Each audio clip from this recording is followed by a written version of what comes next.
సంధ్య, Ganesh daddy చనిపోయారు.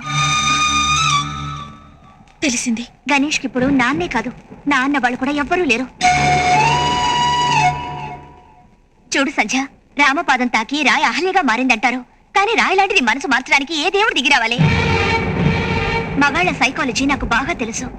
ఆడది కనిపిస్తే ఫేస్ చూసి మాట్లాడే వాళ్ళకంటే పరువాలు చూసి మాట్లాడే వాళ్ళే ఎక్కువ. అలాంటిది గణేష్ నీ మనసు చూసి నేను సిన్సియర్గా లవ్ చేశాడు. నీకు తెలుసా, అతను నాతో మాట్లాడిన రోజుల్లో నీ గురించి నన్ను అడిగిన రోజులే ఎక్కువ. నిన్ను లొంగ తీయడం కోసం నేను దొంగ క్యాసెట్ రికార్డ్ చేస్తే నా సంధ్య 10 మందిలో నవ్వుల పాలవ్వడం నాకిష్టం లేదని ఒప్పుకొని ఉత్తముడే గణేష్. నాకు తెలియకడుగుతున్నాను, నువ్వేమైనా అనిపిసెంట్వి కావాలనుకుంటున్నావా, మదర్ తెరీసావి కావాలనుకుంటున్నావా? పెళ్లి చేసుకుని ఎవరో ఓ మగాడికి భార్యవి కాక తప్పదు కదా.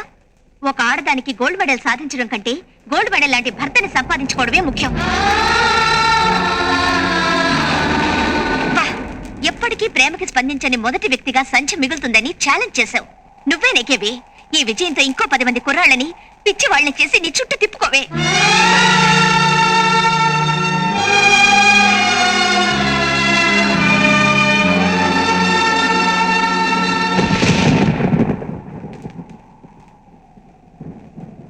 చూడమ్మా, అందరు మగాళ్ళు మీ నాన్నలాగే ఉంటారనుకోవడం పొరపాటు. పెద్దల మాటను గౌరవించాలనుకోవడం, వాళ్ళ ఇష్ట ప్రకారం పెళ్లి చేసుకోవాలనుకోవడం తప్పు కాదు.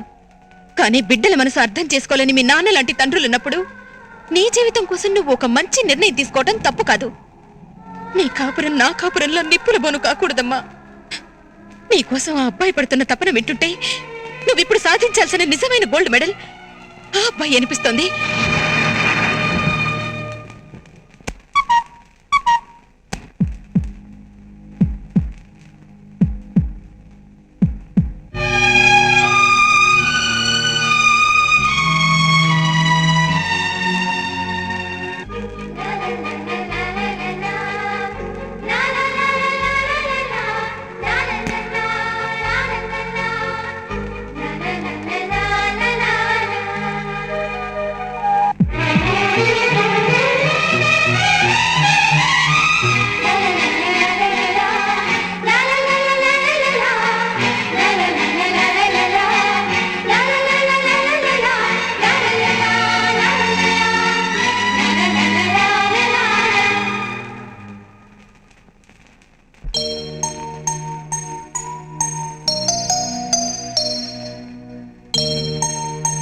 Hey, come.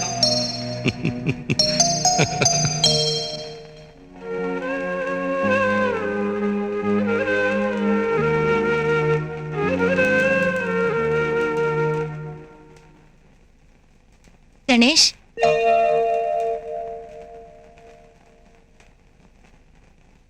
జరిగిందంతా తెలిసింది. I'm sorry. సంజయ్ నీతో మాట్లాడాలంది గణేష్. రేపు ఉదయం 8 గంటలకి బీచ్కి రమ్మని చెప్పింది. నేను వెళ్ళొస్తాను గణేష్.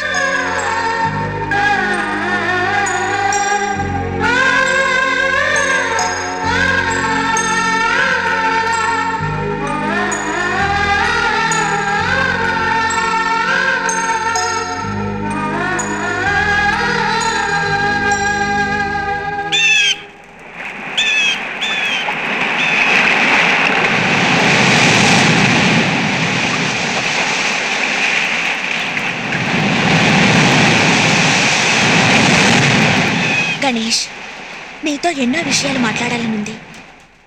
కానీ నిన్ను చూశాక మౌనం నా మాటల్ని జయించింది. ఇన్నాళ్ళు నేనొక శిలని, చదువుకి తప్ప ప్రేమకు కూడా చలించని బండరాయిని అనుకునేదాన్ని, గర్వపడేదాన్ని. కానీ ఈ రాయిలోనూ ఓ హృదయం ఉందని నువ్వే గుర్తించావు. రాగాలు అనురాగాలు పలికించావు. ఇష్టమైన వాళ్ల కోసం పడే బాధలోనూ సుఖం ఉంటుంది అంటారు. నేను నీ గురించి ఆలోచించడం మొదలుపెట్టి 24 గంటలు కాలేదు. అప్పుడే నిన్ను చూడాలని, నీతో మాట్లాడాలని ఎంతో తపన పడ్డాను. అలాంటిది ఈ 4 ఏళ్ల నుంచి నువ్వు నా కోసం పడ్డ తపన, నిరీక్షణ తలుచుకుంటే నా మనసు కరిగిపోయింది. అందుకే ఆడదాన్నైనా సిగ్గు విడిచి చెప్తున్నాను, ఐ లవ్ యూ.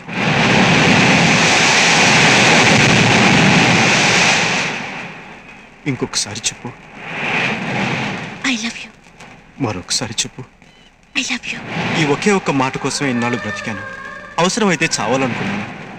ఈ ఒకే ఒక్క మాట కోసం నీతోడే నా నీడగా, నీ ఊపిరి నా శ్వాసగా మిగలాలనుకున్నాను. కానీ ఈ ఒకే ఒక్క మాట కోసం ఈరోజు సర్వస్వాన్ని కోల్పోయి అనాథగా మిగిలిపోయాను. తల్లి కడుపులో ఉన్న బిడ్డ ఆడా మగ అని తెలుసుకోవడానికి కూడా 10 నెలలు చాలు. కానీ నీ మనసులో ఏముందో తెలుసుకోవడానికి నాకు 4 ఏళ్ళు పట్టింది. తప్పు నీది కాదు సంధ్య, నాది. ఎందుకంటే ఏ అమ్మాయి ప్రేమైనా ఒక గంటలో, ఒక రోజులో, ఒక వారంలో, ఒక నెలలో లేదా ఒక సంవత్సరంలో తెలిసిపోతుంది. కానీ 4 ఏళ్ళుగా నీ వెనకబడ్డ నేను మూర్ఖుడిని, పిచ్చివాడిని. ఈ పిచ్చిలో నేను ఒక్కనే కాదు, నాలాంటి ఎన్నో వేల మంది యువకులు వైజాగ్ జగదాంబ సెంటర్లో, బెజవాడ బెంచ్ సెంటర్లో, హైదరాబాద్ హ్యాబిట్స్లో, గుంటూరు జినా టవర్ సెంటర్లో, ఒకటేమిటి ఆంధ్రదేశంలోని ప్రతి ఊర్లోని ప్రతి సెంటర్లోనూ స్వచ్ఛమైన ప్రేమ కోసం పిచ్చి వాళ్ళే తిరుగుతున్నారు. వాళ్ళ గుండె పొరలో నిండి ఉన్న ప్రేమని ఏ ఆడపిల్ల అర్థం చేసుకోవడం లేదు. అయినా మీరంతా నిజమైన ప్రేమను నమ్మరు. ప్రేమించామని కబుర్లు చెప్పి కడుపు చేసి పారిపోతారే, వాళ్ళని నమ్ముతారు. ప్రేమ మనిషిని పిచ్చివాడిని చేస్తుంది, మూర్ఖుని చేస్తుంది, అవసరమైతే హంతకుని కూడా చేస్తుంది. కానీ అదే ప్రేమ పిచ్చివాళ్ళలో తిరుగుతున్న నన్ను ఓ మనిషిని చేసింది. ప్రేమంటే ఇష్టమైనప్పుడు నువ్వంటే నాకు ఎంతో ఇష్టం. ఇప్పుడు ప్రేమే నచ్చడం లేదు, ఇంక నువ్వెలా నచ్చుతావు?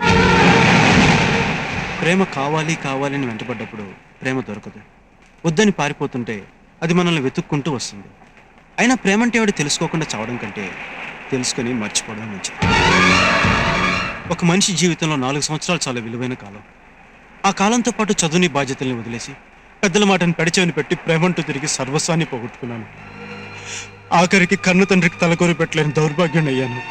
ఇవన్నీ కోల్పోతేనే కానీ ప్రేమ నన్ను వెతుక్కుంటూ రాదంటే అలాంటి ప్రేమ నాకు అక్కర్లేదు. నేను ఈ నిర్ణయం తీసుకుంది నా ఒక్కడి కోసం కాదు, మన దేశమంతటా నాలాగా ప్రేమ పిచ్చి పట్టి తిరిగే ప్రతి యువకుడి కోసం, వాళ్ళ తల్లిదండ్రుల కోసం. Good bye. ప్లీజ్ గణేష్, ఒక్క నిమిషం ఆగు. ఆవేశంతో కాకుండా ఆలోచించి నిర్ణయం తీసుకో. నేను నిన్ను బాధ పెట్టిన మాట నిజమే, కానీ ఇప్పుడు నిన్ను మనసారా ప్రేమిస్తున్నాను. ఈ 4 ఏళ్ల నుంచి ఉదయం 9 గంటలకి నువ్వు ఏ బస్టాండ్లో నా కోసం వెయిట్ చేసేవాడివో అదే బస్టాండ్లో రేపు నీ కోసం వెయిట్ చేస్తుంటాను. నువ్వు వస్తావనే ఆశతో, నమ్మకంతో. గణేష్,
మళ్ళీ కంప్యూటర్ క్లాస్కా?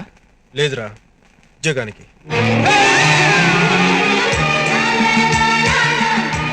ప్రేమ వద్దని, ప్రేమించొద్దని నేను చెప్పటం లేదు.